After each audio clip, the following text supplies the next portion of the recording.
acento colombiano, coleto, un saludo a Baby Baby and Brownie, Mercy de Guial, la gestaño pule poco mira, Baby de Guial, son más lindas que un día sin IVA, no digo mentira, Pocho presidente, que vaina linda. I am Pocho. I consider myself a producer and a musician, and everything started when I was like 4 years old. And my grandfather saw like a sparkle of music in me. He was the first one who gave me a set of drums. It was a bongo, and he was like, okay, this guy, he was talking to my mother, and this guy is going to be a drummer. Look at the size of his hand. You know, that's actually the power of words that can, you know, make something happen in a human being, especially in children. My grandfather just, for the ones who doesn't know, he was like a legend in Barranquilla. He was a music distributor, like a vinyl distributor, and pretty much the passion he has for vinyl music created in me the passion I have for music. It was my grandfather and my godfather, so we were like connected like with the music vibes. I call myself Pocho 100 because it comes from La Cien, which was like a salsa place. So music has been always part of my daily life. I started playing drums when I was 12, if I'm not mistaken. And I started with the love for rock music and American music and like metal. When I was like 14, I was able to be part of my first band, my first metal band, which the name was Nevermind, No Importa in Spanish. And I remember being there, and my first teacher, my first double kick teacher, and I remember when he saw that I was like able to do like metal stuff and rock, like heavy metal stuff, he was like, okay, this dude is good.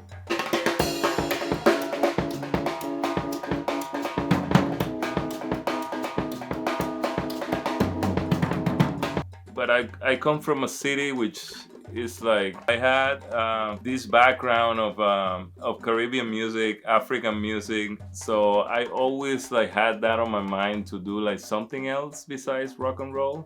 So I started like joining bands, like more like tropic pop bands and some other type of music bands, like jazz and African music, champeta music, and in reality, like all kind of genres, like Caribbean genres that we have. I mean, that's like the music actually that moves me a lot. So in Bogota, I started like another band. I was part of a band, like more rock pop band. It was called Noi. Then with another guy, with Boris, I started an ensemble called Tribu Baru, and we started like rocking and kicking it. I mean, I spent with these cats like for 10 years.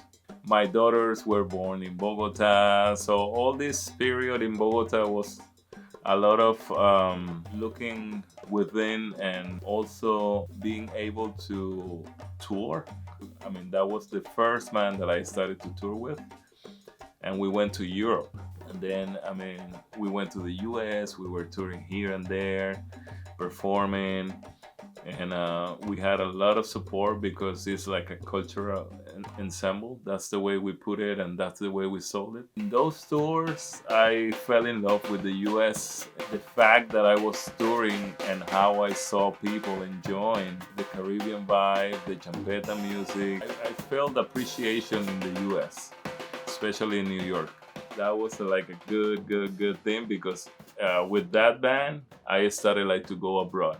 That's when I first came to the US, and I said to myself, okay, this is what I want to be.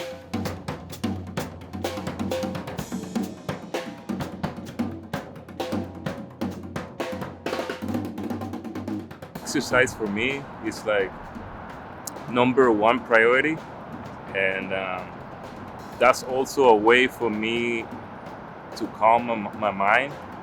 Up in Nueva York, Washington Heights, papi, del barrio. This where we are. This is one of the parks.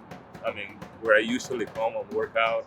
I spend here like 1 hour, 2 hours of my day, usually after work. If I'm not here, I go swimming. I go to the Riverbank Park, and I love swimming because it's one of the sports that keeps you in the present time.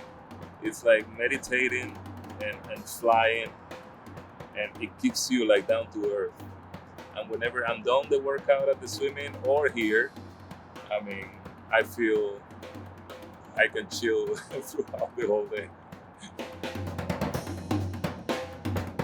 You need to be able to swim with the sharks in New York.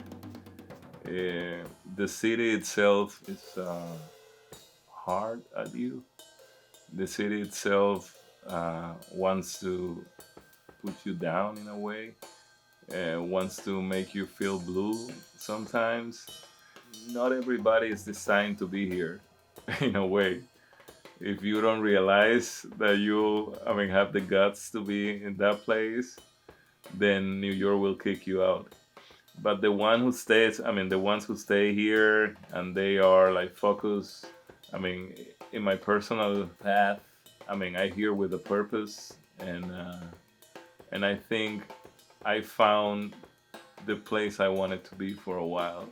People here get to appreciate art in a different way, in a totally different way, and they respect your art. They respect music, and and I think it's a city for you to be able to achieve your dreams. I love New York. I love it.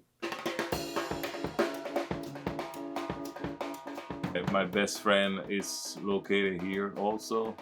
I'm part of an ensemble with them. It's called El Camello Feo, a project that I started when I was touring. I mean, by the time that I was touring. But then all of this started to get together, and all the pieces started to fall into places. And now I'm here, and I am like and happy to be like doing what I finally want to do, which is to be like producing, playing, and make music to have fun. Dancing for me, it's like one of my joys, and I use dancing as a way of releasing bad vibes, or if I'm feeling down, or if I'm feeling blue. I mean, either or. I mean, dancing is like a way for me to cheer up.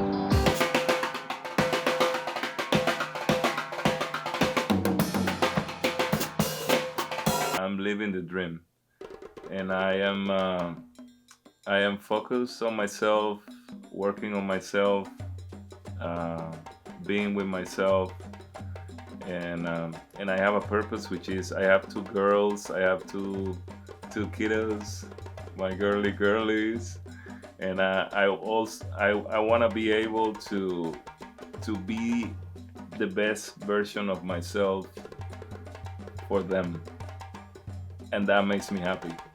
I want to give happiness to people. I want to be happy. I just want to make music. I just want to produce things. I don't want fame. I don't want to be recognized by doing this. I mean, if that happens, it's because you are enjoying what you're doing. It's because you are, in a way, inside you feel fulfilled, and that's what it matters in the end. I mean, that's the way I express music. Before, oh, I want to win this, or I want to be that. I mean, that's like an empty approach. Music is everything.